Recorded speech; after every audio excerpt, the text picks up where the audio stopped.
Comme toujours, utilisez votre discernement. Programmes spatiaux secrets plus complexes que révélés précédemment. Dr Michael Salla, selon un nouveau dénonciateur, qui prétend avoir travaillé dans plusieurs programmes secrets de l'espace, la complexité des programmes, des technologies et de leurs interrelations dynamiques est beaucoup plus grande que n'importe quoi révélé précédemment.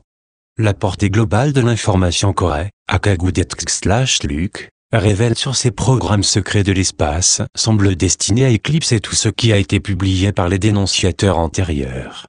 Déjà selon David Wilcock, qui a passé 22 ans à des recherches pour des témoignages de dénonciateurs sur la vie extraterrestre et le programme spatial secret, Corey en savait presque autant que tous les autres réunis m'avaient dit.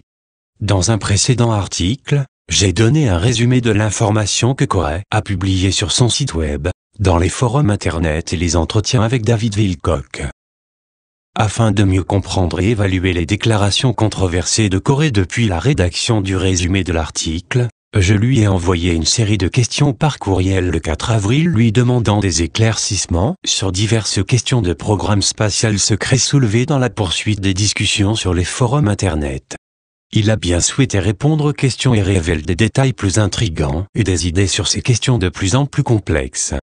Parmi les revendications fondamentales de Corey il y a que Solar Warden, le plus ancien des 5 programmes secrets rivaux de l'espace, a émergé dans l'ère moderne, contient les technologies les plus vieilles, mais avec un plus grand dévouement aux intérêts à long terme de l'humanité.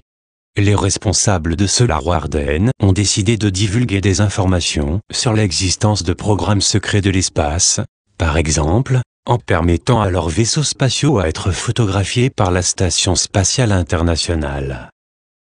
Ces actions pro-divulgation, avec des activités de service aux autres, a fait du programme Solar Warden, Gardien solaire, le candidat le plus approprié pour un nouveau groupe puissant d'extraterrestres évolués qui sont prétendument entrés dans notre système solaire, ce qui a considérablement changé la dynamique entre les programmes spatiaux rivaux et leurs relations avec les civilisations extraterrestres en visite et les plus anciens programmes spatiaux humains.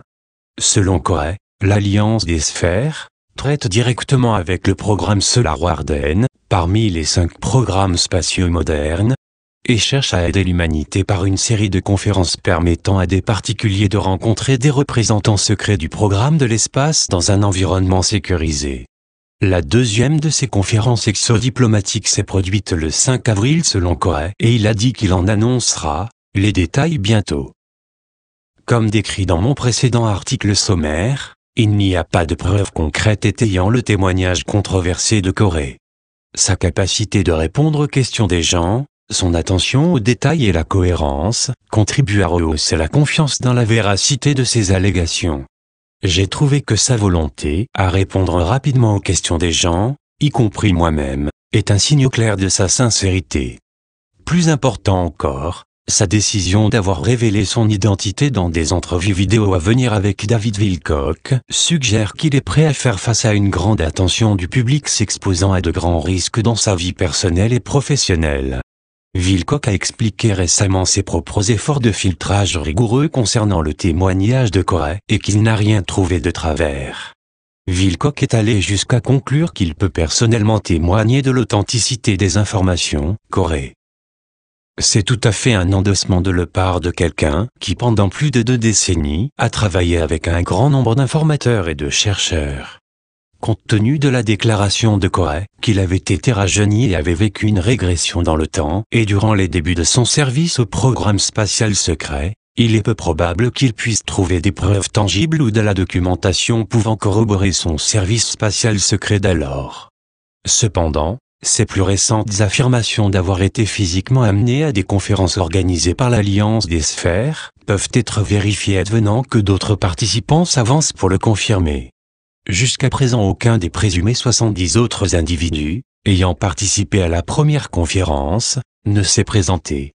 Cela peut changer à mesure que plusieurs autres conférences seront organisées.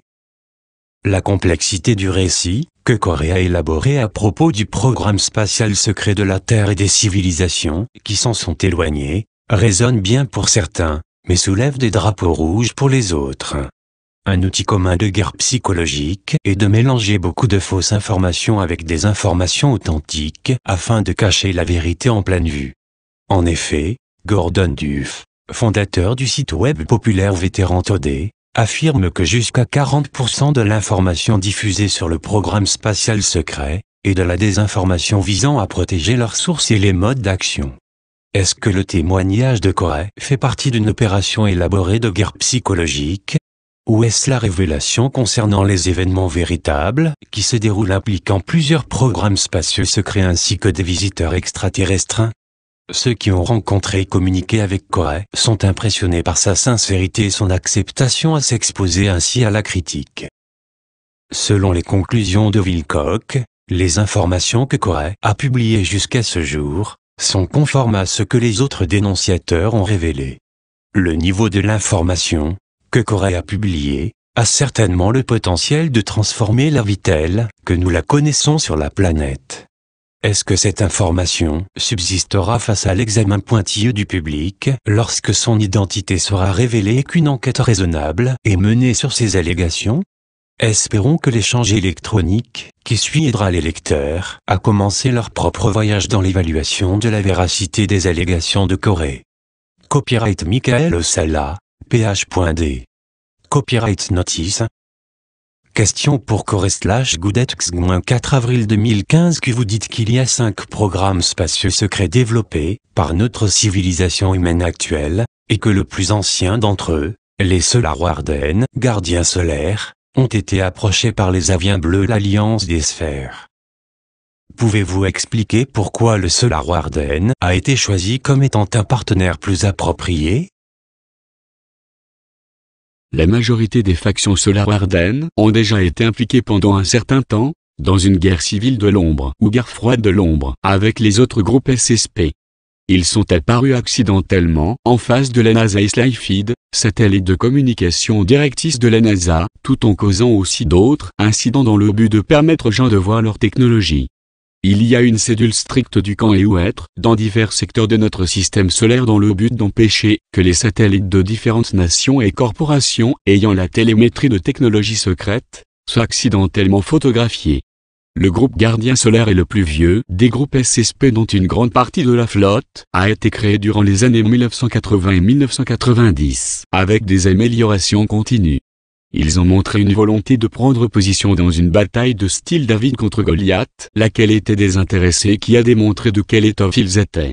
Ils ont également cessé les alliances avec les êtres les plus négatifs de l'extérieur du monde. Ils se sont alliés avec certains êtres plus positifs de l'extérieur et un groupe, qui était une ancienne colonie s'étant séparée de la Terre, et qui avait fait quelques modifications dans une direction plus positive.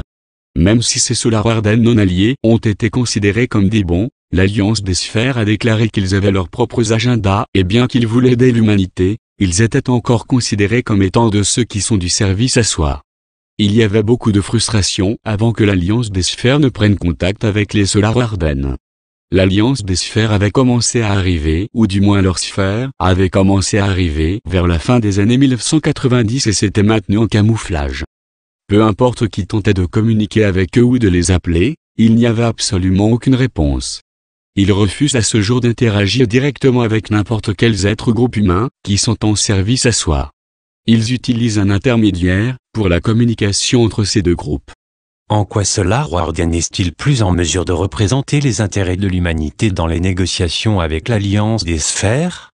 Comme indiqué ci-dessus, ils avaient déjà formé une infrastructure pour une alliance SSP et s'étaient déjà engagés dans une guerre froide de résistance ou guerre civile de résistance contre les groupes contrôlés Cabal, qui étaient beaucoup plus nombreux et avaient une puissance de feu beaucoup plus grande.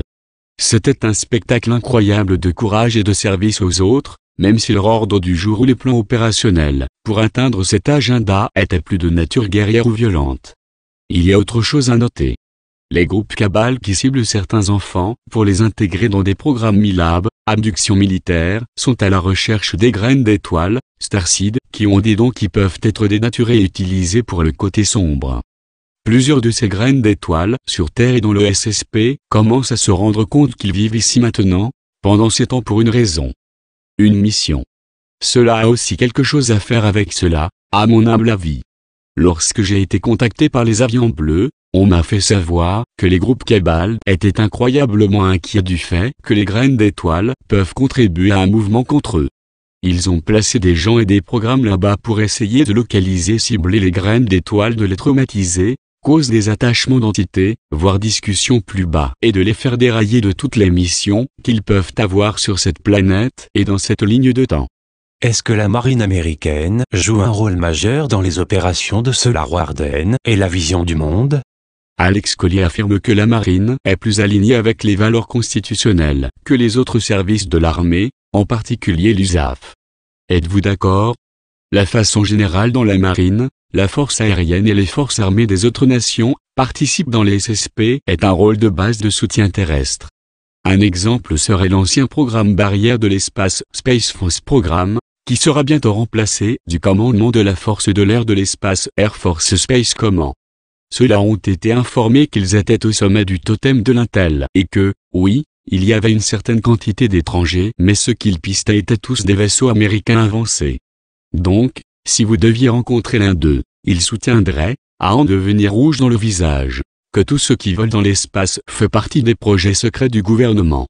Beaucoup de ceux qui n'ont pas lu qu'il y avait des aliens se sont fait dire, vous êtes au sommet du totem de l'Intel et il n'y a pas d'aliens. Ils le croient et argumenteront avec vous jusqu'à en venir aux mains qu'il n'y a pas d'extraterrestres. Ceci est l'un des sujets tellement cloisonnés et complexes comme vous le verrez ci-dessous, que la plupart des chercheurs n'auraient jamais rêvé. Ceux qui se demandent si Roswell est vraiment arrivé ou y a-t-il 4 ou 58 groupes d'étrangers qui nous visitent, sont à peine au niveau maternel à savoir ce qui se passe réellement. C'est aussi beaucoup plus infiltré et imbriqué dans le tissu de nos vies quotidiennes que nous pouvons le réaliser. Depuis le début des années 1950, la politique mise en place aux États-Unis est de constamment dénier et ridiculiser tout ce qui est relié aux airs, et tout le matériel correspondant est placé sous secret.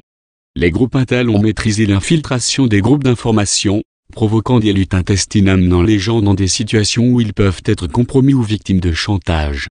Habituellement, ils ont juste à planter une graine ou deux et laisser la nature humaine suivre son cours. Cela a été un programme très efficace pour empêcher les chercheurs et les groupes de divulgation de faire de réels progrès. Je vais vous expliquer comment de plus en plus du personnel SSP sont des gens qui ont été amenés à l'intérieur de programmes secrets alors qu'ils étaient encore enfants, MILAB, pour être ensuite reformatés, plus tard dans les programmes et sous-programmes spatiaux et secrets des gouvernements secrets de la Terre et de leurs syndicats. Randy Kramer dit que la section spéciale du corps des marines des États-Unis a été créée par un décret secret du président Eisenhower comme une sorte de garantie institutionnelle au cas où des programmes spatiaux s'écartaient de leur route. Avez-vous des informations à ce sujet? Il y a définitivement une faction militaire dans les programmes spatiaux secrets. La plupart des forces militaires ou de sécurité étaient des forces militaires mixtes, MMF. La majorité des personnes qui ont servi dans ces différentes forces de sécurité et militaires ne proviennent pas et n'étaient pas associés à l'une des forces militaires, qui sont communes à nous ici sur Terre. Ils étaient pour la plupart des membres du programme MILAB, abduction militaire. Ces MILAB étaient habituellement amenés dans les programmes autour de l'âge de 6 ans. J'ai, sur mon site, une liste de noms des différents projets MILAB. Généralement, ce qui se passait, c'était qu'à mesure que vos talents et inclinaisons psychologiques se développaient au cours de la formation, vous étiez évalué et vous étiez ensuite parqué dans des sous-programmes où vous étiez mis au point pour devenir ce qu'ils considéraient comme le meilleur outil pour leurs besoins futurs. Ce qui passait au travers cela jusqu'à la fin était généralement réformé vers un certain nombre d'autres programmes noirs, y compris les divers programmes spatiaux secrets et les programmes de travail au sein des organisations sur la Terre, que j'ai appelés les gouvernements secrets de la Terre et leurs syndicats. Ceux qui ont été jugés faits de tissus de soldats seraient formés et améliorés de telle sorte à pouvoir s'acquitter de cette tâche. C'est alors que les militaires formés par le MILAB étaient distribués dans les différents SSP des divers gouvernements secrets de la Terre et leurs syndicats, et même intégrés aussi dans les forces militaires spécialisées des États-Unis, du Royaume-Uni, CIA et de l'UA. J'ai eu accès, à travers les tablettes intelligentes de verre, à beaucoup d'informations sur les administrations et les politiques de Truman et Eisenhower. Ce sont eux qui ont créé les civilisations extérieures, que nous avons maintenant via le complexe militaro-industriel. Il y est à question de l'armée américaine et des compagnies de la marine, qui ont été formées et utilisées plus d'une fois pour menacer ce qui est devenu le conglomérat des entreprises interplanétaires, CESSP, et KSSP, à ouvrir leurs installations et leurs informations à la surveillance fédérale. Ceci, Cependant c'est terminé plus tard après que les groupes de l'ACPI aient gagné assez de puissance pour prendre le contrôle du gouvernement américain d'entreprise et dans la majorité du temps du Pentagone et des agences de renseignement civil. Nulle part dans cette documentation, il n'était fait référence directe au groupe US Marine Corps. Vous avez entériné la déclaration de Richard Boyle en disant que le programme spatial secret a au moins 8 engins en forme de cigare de la longueur de 2 terrains de football, environ 200 mètres. Avez-vous déjà voyagé à bord de l'un de ces engins? Sont-ils l'équivalent d'un porte-avions de l'espace? Combien de plus petits vaisseaux ont-ils? J'ai utilisé un article qui a été basé sur son information avant que d'avoir pleinement tout sorti en affichant sur un forum internet. Il y avait des informations très crédibles dans cet article dont j'ai parlé. Il y avait cependant plus de 8 porte-vaisseaux de la forme d'un cigare et dont certains étaient environ d'1 mille de long. Juste dans la flotte de Solar Warden, il y avait plusieurs tailles et classes de vaisseaux et engins. J'ai brièvement été à bord de l'un de ces transporteurs, mais n'ai pas voyagé sur eux. J'ai été affecté à un navire de recherche d'une taille plus petite, qui était à coque triangulaire. Les membres du personnel des engins en forme de cigare étaient de quelle nationalité? Américains, Français, Russes, Chinois, etc. Les membres du personnel étaient majoritairement américains. Un certain nombre du personnel servant à bord provenait aussi du Royaume-Uni, Canada et Australie. J'ai été affecté seulement à un véhicule de recherche, qui n'était pas un avion militaire, et avait à bord une atmosphère tout à fait différente, où il y avait quelques scientifiques allemands et chinois. Le personnel de sécurité était présent, mais était sous l'autorité du personnel à la pensée plus civile et scientifique. La sécurité les appelle l'état 2, d'une manière ironique. Alors que nous étions hors du vaisseau, cependant les agents de sécurité, qui étaient en charge, se sont assurés de profiter de ces opportunités. Le personnel de sécurité examinait les affectations de ces navires de recherche, comme un devoir de moindre importance, et ennuyeux et ironiquement appelait également ces vaisseaux de recherche des hot dogs à cause de la coque principale en forme de cigare et les coques triangulaires. Je suppose que le vaisseau avait comme l'apparence d'un hot dog pour eux. J'ai été affecté sur le vaisseau de recherche, le Arnold Sommerfeld, ASRISRV, recherche spatiale auxiliaire spécialisée de classe interstellaire, pendant un peu plus de 6 ans avant d'être transféré à d'autres programmes, qui voulaient faire usage de la formation que j'avais reçue, et aussi de mon expérience à transiger avec un grand nombre d'êtres de l'extérieur, alors que j'étais affecté en tant qu'empathe intuitif, dans un rôle de soutien aux délégués de la Terre, et faisant la rotation dans les conférences de la Fédération des / de type humanoïde, dont divers gouvernements secrets de la Terre et les leaderships SSP étaient été honorés de faire partie. Les programmes spatiaux secrets ont continué d'évoluer au cours des 20 années de mon affectation, 20 et bac. Vers la fin, il y avait évidemment du personnel de d'autres pays qui sont arrivés et bien sûr, du personnel qui était probablement déjà impliqué mais que je ne connaissais tout simplement pas ou n'avais pas le droit de savoir au leur sujet.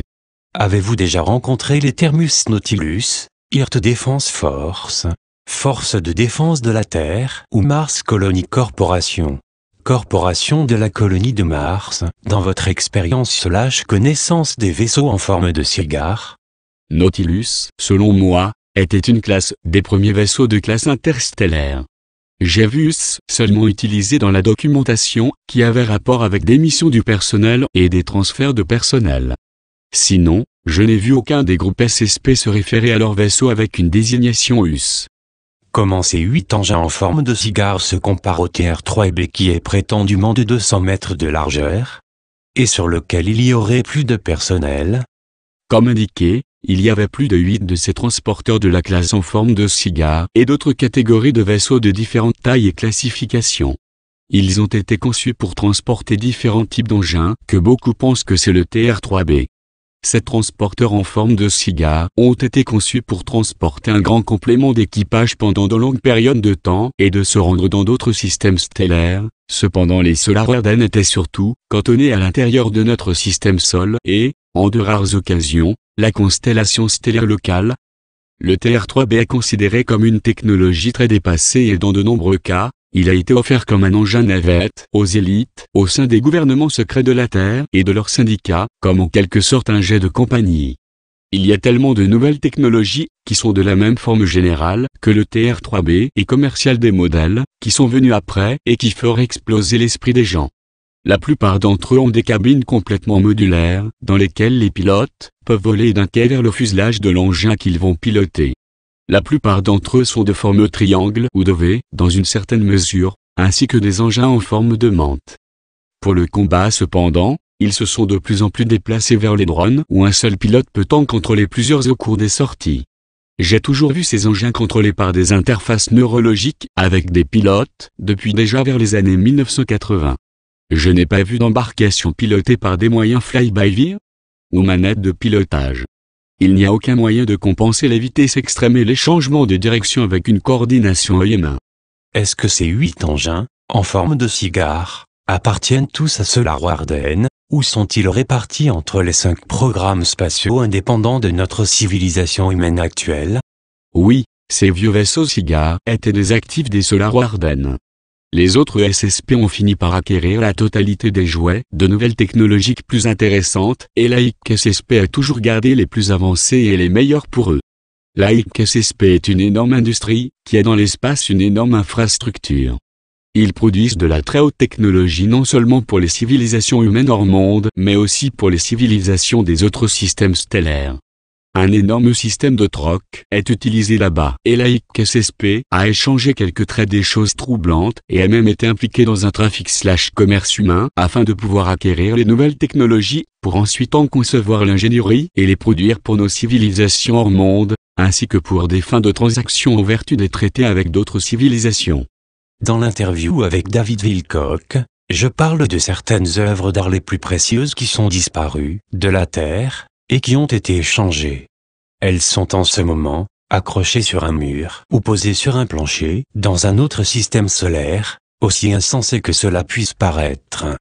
Ces personnes ne connaissent pas de limites qu'ils ne sont pas prêts à franchir pour obtenir de plus en plus de technologies et de spécimens, échantillons biologiques, pour leurs recherches et le commerce interstellaire. Question: vous dites que l'un des programmes spatiaux est un conglomérat d'entreprises qui fonctionne comme une dictature fasciste qui trompe le personnel, assigné sur de fausses promesses de conditions utopiques de travail hors monde. Que pouvez-vous partager sur le conglomérat d'entreprises dans ces opérations hors monde? Voir ci-dessus pour plus de détails que vous voudrez peut-être avoir pour passer à cette section/question. Ce ICSSP a également, en plus de l'information ci-dessus, recruté régulièrement des talents à partir d'ici sur Terre. Ils ont souvent montré aux recrues potentielles des brochures et des vidéos de villes de haute technologie, habituellement des villes souterraines de l'élite, qui se trouvent ici sur Terre, et leur ont dit qu'ils vont vivre comme les Jetsons et contribueront au développement de l'humanité par la technologie, qui sera libérée dans un avenir proche, ou, dans certains cas, on leur a dit que la Terre allait être frappée d'un cataclysme solaire ou d'un basculement des pôles, qui allait y détruire toute vie. On leur a dit qu'ils sont spéciaux, et ainsi que leurs familles. Tellement de gens se sentent spéciales dans ces programmes, qu'il leur est donné une occasion de sauver la race humaine et leur famille en déménageant sur une colonie sur Mars ou ailleurs afin d'utiliser leurs compétences. Généralement leur conjoint a aussi une compétence nécessaire et leurs enfants seront élevés et éduqués pour devenir les bâtisseurs d'une nouvelle civilisation et reconstruire la Terre. Ceux qui croient ce qu'on leur a dit et amènent leur famille dans ces colonies y trouvent un environnement vraiment différent quand ils arrivent. Ils sont accueillis sur le tarmac par les forces de sécurité qui escortent la famille dans une pièce de 8 x 10 pour leur famille entière, femmes et enfants, et c'est alors que la réalité de la décision de leur poste vient de les frapper. Ils reçoivent ensuite leur feuille de route, ainsi que leurs conjoints. Ils sont informés que leurs enfants seront élevés dans un système de MILAB, un peu comme décrit ci-dessus, où ils seront instruits et ensuite auront dans la communauté une position qui leur conviendra le mieux et lorsque leurs enfants seront en âge, ils seront amenés dans des mariages arrangés. À ce stade, ils sont coincés, ils sont des esclaves et des prisonniers. On m'a dit que, lorsque ces colonies avaient été établies au départ, cela s'est fait d'une manière fasciste, pour éviter toute répétition possible de la rébellion des 13 colonies sur Terre, se référant aux colonies qui sont devenues les États-Unis. Ces groupings SSP sont également très impliqués dans le trafic des êtres humains et utilisent ces pauvres gens comme une marchandise de troc, avec diverses races et des fins diverses. Je n'entrerai pas dans les détails, pour les transactions et le commerce de la haute technologie et de matériel biologique. Note: je ne veux pas être insensible à ceux qui ont des proches, qui sont portés disparus, je ne veux pas alimenter la machine porno de la peur non plus. Pour cette raison, dans les enregistrements vidéo avec David Wilcock, je suis resté loin de ce sujet. C'est un sujet très sensible et je veux respecter ceux qui ont des proches disparus. Le trafic des humains est une chose horrible dont on ne s'occupe pas suffisamment en raison des choses horribles qui entourent ce que cela implique sur Terre. Je n'aborde pas ce sujet horrible pour mes propres fins, je vous assure. Est-ce que les sociétés comme Lockheed, Northrop Grumman, Boeing sont fortement impliquées dans l'entreprise des programmes spatiaux, ou du programme militaire Solar Warden plus traditionnel? Il y a ce qu'on appelle des super-conseils ou super-comités. Habituellement ce qui se passe c'est que toutes ces sociétés bien connues en contrat avec les gouvernements que nous connaissons et certains que nous ne connaissons pas ont un membre permanent du conseil qui va se retirer et embobiner leur conseil d'entreprise et ensuite rejoindre un des conseils d'administration de la KSSP, super-comité. Ils se tiennent alors dans l'ombre et ont encore leur connexion et leur ficelle dans l'entreprise. Solar Warden était en effet fortement un programme de la marine dans les débuts avec plus tard la participation de la force aérienne. Même si la plupart des pions viennent de l'intérieur des systèmes de recrutement de Milab, les gradés ont été connectés aux militaires, certains vraiment de grands supporters constitutionnels et croyant en leur serment. Au cours des dernières conférences SSP alliées auxquelles j'ai assisté, j'ai remarqué un changement. Beaucoup de gradés sont maintenant des types de Milab qui ont tracé leur chemin dans les rangs. Il y a aussi quelques nouveaux groupes déserteurs de certains des autres programmes non concernés. Les choses ont évolué dans le Solar Warden SSP, comme je suis sûr c'est le cas dans les autres SSP. Malheureusement, dans le cas de la HIC SSP et la flotte noire SSP, ils sont devenus de plus en plus négatifs en raison de leurs alliances hors monde. G. Marconi aurait été impliqué dans la création d'une entreprise indépendante gérant une enclave de haute technologie en Amérique du Sud juste avant WW2. Savez-vous quoi que ce soit sur le présumé programme de Marconi et de l'implication présumée de Nikola Tesla? Comme beaucoup le savent, les gouvernements secrets de la Terre et leurs syndicats, que beaucoup appellent la cabale et Illuminati, ont eu le contrôle total du système financier de la Terre pendant plusieurs centaines d'années. Comme beaucoup le savent, ces mêmes groupes finançaient les deux côtés de la Seconde Guerre mondiale et de toutes les guerres avant et depuis, pour diverses raisons, afin de maintenir leurs agendas. Après la Seconde Guerre mondiale, une grande partie de l'Amérique du Sud a été presque tout achetée par les nazis, qui ont aménagé des enclaves, des bases et même des villes à travers toute l'Amérique du Sud et ils ont même un couple d'énormes bases en Antarctique. Pendant ce temps, à peu près tout ce qu'il y avait de moindrement intéressant dans le domaine de la haute technologie en rapport avec votre question a été saisi par les nazis, soit ouvertement ou secrètement. Que pouvez-vous nous dire sur le troisième programme spatial secret appartenant à notre civilisation actuelle? Il semble que c'est géré par la cabale. Qui sont-ils et comment ça marche? Est-ce que ce programme spatial est plus sous le contrôle des extraterrestres répressifs, les forces sataniques, ou des intelligences artificielles? C'est une question-réponse très compliquée. Je suis allé dans les détails lourds là-dessus à la fois sur mon site et dans les forums où je mets des messages. Il y a plusieurs programmes spatiaux secrets qui sont connectés directement à notre époque actuelle de civilisation hors monde. Il y a une bonne quantité de programmes spatiaux secrets qui sont directement connectés aux anciennes civilisations de la Terre et qui ont développé leur propre civilisation hors Terre avant que ces civilisations ne périssent. Certains de ces anciens SSP hors Terre se sont présentés comme des dieux à l'humanité en des périodes moins développées et plus récemment, ils se sont présentés aux gens qu'ils contactent actuellement sur notre planète comme étant des aliens de tel ou tel système stellaire. Ils ont essayé cela avec les différents SSP de l'ère actuelle, mais cela n'a pas fonctionné très longtemps. Il y a des éléments dans les gouvernements secrets de la Terre et leurs syndicats, ainsi que les antiques SSP hors Terre, qui sont alignés avec non seulement plusieurs différents groupes êtres hors monde, mais qui sont aussi devenus ce que nous avons qualifié de prophètes AI, et nous travaillons sur un ordre du jour quelque peu intégré, mais indépendant à ramener le AI/Z sous le contrôle du monde technologiquement dépendant qu'ils ont contribué à créer. Ce AI/Z, qu'ils considèrent être beaucoup plus capable de gérer l'humanité, a été un fléau dans plusieurs galaxies et détruit des centaines de civilisations avancées beaucoup plus avancées et plus sages que la nôtre. Ceci est considéré par l'autre SSP et même l'autre fédération comme une menace imminente. Les protocoles de sécurité en place pour se prémunir contre la menace AI sont très intrusifs quelquefois et sont pris très au sérieux. Il y a certains des /Z groupes les plus négatifs qui, non seulement ont eux-mêmes des entités attachées, mais qui aussi utilisent ces entités éthériques spirituelles négatives, comme des outils, pour les attacher aux humains afin de manipuler leur comportement. Ces entités utilisent à la fois les slashés et les humains comme hôtes et extraient l'énergie émanant de leurs victimes en créant peur, colère, dépression, anxiété et toutes sortes d'émotions de basse vibration. Cette énergie émanante est partagée avec l'hôte dans une relation symbiotique. Les avions bleus ont déclaré que, lorsque les nouvelles vagues d'énergie vibratoire plus élevées traverseront notre système solaire, ces entités négatives ne seront plus en mesure d'exister ici et seront repoussées vers les royaumes extérieurs d'où ils sont venus, exactement ce qu'a déclaré le BA. Avion bleu. Cela laissera leurs anciens hôtes se tordre durant ce retrait tel un héroïnomane, privé de la drogue à laquelle il est accro. Ce sera un moment extrêmement désagréable à passer pour ces personnes. Les divers programmes spatiaux secrets de notre époque actuelle et la civilisation hors Terre sont tous alignés avec différentes, parfois plusieurs, groupes hors monde. Ceci est complètement indépendant du problème sévissant sur la Terre, des gouvernements secrets de la Terre et leurs syndicats, que l'Alliance terrienne a si bien réussi à combattre pendant si longtemps. Avec l'arrivée des êtres des sphères, les religieux fanatiques des gouvernements secrets de la Terre ont d'abord pensé que leur Dieu était revenu. Ceci allait bientôt devenir une énorme déception pour eux.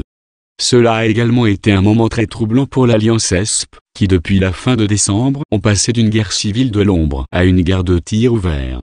Les êtres des sphères livrent, au milieu d'une guerre, un message que beaucoup d'entre eux ont appelé un message d'amour et paix. Le message de devenir plus amour, au service des autres, et mettre l'accent sur l'élévation de nos vibrations et de notre conscience, et de pratiquer le pardon, pour effacer le karma, n'est pas ce que beaucoup de membres aguerris de l'Alliance SSP voulaient entendre. La quarantaine que les êtres des sphères ont installée, autour de la Terre et du système solaire en entier, a aussi rendu les choses plus compliquées pour certains des êtres hors monde et pour les plans des élites du gouvernement secret de la Terre, qui avaient prévu de ne pas être là lorsque cela tomberait. Ils sont tous coincés ici pour la durée du processus, à cause de ces nouveaux arrivants, que l'Alliance ESP appelle l'Alliance des sphères, qui sont des êtres des civilisations 6e, 7e, 8e et 9e densité. Les densités 3e/4e et les 4e/5e gardiens de Dieu, êtres gardiens et /aide, qui avaient été en contrôle de ce système solaire pour des nombreux milliers d'années, n'ont absolument aucun recours contre ces nouveaux arrivants. Leurs programmes ont été contrariés et ils sont maintenant enfermés à l'intérieur de ce système solaire avec nous jusqu'à ce que ces événements soient révolus. Ce seront certainement des moments intéressants en effet, pour ceux d'entre nous qui sont à divers stades d'éveil, ainsi que pour les masses qui sont fermement endormies. Note, dans un courriel de suivi envoyé le 6 avril, Core/Goodx a aidé à clarifier le nombre de programmes spatiaux secrets appartenant à l'ère actuelle. Il y en a 5 et non 3, comme je pensais qu'il avait décrit auparavant. Les voici. 1. Solar Warden, créée dans les débuts et c'est la flotte la plus vieillissante, bien qu'elle ait traversé de nombreuses améliorations au fil des décennies. Ils ont une flotte ciblée R&D scientifique et une flotte militaire offensive-défensif, qui est principalement axée sur faire la police du système solaire et des constellations stellaires environnantes, et faire le suivi des intrus et des visiteurs, ainsi que localiser et supprimer les visiteurs non autorisés, sur la planète Terre et sur d'autres corps planétaires. Leur nom du programme décrit assez bien sa fonction. 2. Interplanetary Corporate Conglomerate, IC, axé principalement sur le développement et l'acquisition de technologies par tous les moyens. Développer et produire la technologie pour le commerce avec les groupes temps de la Terre, que hors monde dans un système de troc, et de ne rien laisser sur la table, qu'ils pourraient échanger. Très puissant, très fermé, et a toujours toutes les dernières technologies et jouets à leur disposition. 3. Dark Fleet, travailler presque entièrement en dehors du système solaire, très militaire, offensif, extrêmement classifiés au-dessus des autres, et étaient de grandes flottes, similaires aux vaisseaux transporteurs, qui ressemblaient à l'engin de forme cunéiforme dans les films de Star Wars. Ils ont travaillé aux côtés de l'Alliance Draco, et auraient combattu avec eux dans leurs affaires dans d'autres systèmes. 4. NATO type SSP, récemment aux conférences de l'Alliance, ils ont été considérés comme le « programme Société des Nations ». Apparemment, c'était celui par lequel je suis arrivé, et toutes les personnes ont été relâchées dans un autre système solaire et étaient originaires de nombreux pays différents. Il y avait littéralement plus de drapeaux sur leurs épaules que je ne pouvais identifier, des pays comme l'Estonie, etc. Ce groupe a été fondé presque entièrement à l'extérieur du système solaire et a été un SSP relativement récent et qui a été créé pour que tous les pays puissent y participer, avoir des échanges d'informations et de la technologie, et pour encourager les pays à garder le silence sur les programmes SSP. 5. Various Special Access Programmes SSP. Ils étaient petits, avaient généralement la technologie plus récente, très discrets et ont travaillé pour quelques-uns des gouvernements secrets de la Terre, les syndicats et les forces militaires du monde. Il pourrait y avoir plusieurs groupes indépendants dans cette catégorie.